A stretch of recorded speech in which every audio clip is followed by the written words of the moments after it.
আজি আমাৰ কেবিনেটত এটা সিদ্ধান্ত হল যে অসমৰ কোনো হোটেল আৰু ৰেষ্টুৰেণ্টত গো মাংস পৰিবেশন কৰা নহব আৰু বিভিন্ন ধৰণৰ যি সামাজিক ফাংচন হয় কোনোবাই ধৰ্মীয় সভা পাতিলে কিবা পাতিলে যিবিলাক সামাজিক সভা হয় সেই সামাজিক সভাটো গো মাংস খাব পৰা নহব যেটো এটা অভিযোগ আছিল যে কোনোবাই গো মাংস দি দিলে তাৰমানে পাব্লিকলি খালে এতিয়াৰ পৰা public consumption of beef has been totally prohibited from today. So, in no restaurant, in no hotels, and in no public places,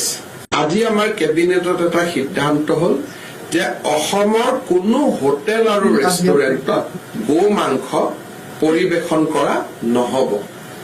আৰু বিভিন্ন ধৰণৰ যি সামাজিক ফাংচন হয়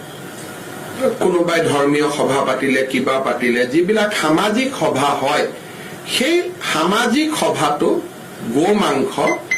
খাব পৰা নহব যেটো এটা অভিযোগ আছিল যে কোনোবাই গো মাংস দি দিলে তাৰমানে পাব্লিকলি খালে এতিয়াৰ পৰা public consumption of beef has been totally prohibited from today. So, in no restaurant, in no hotels, and in no public places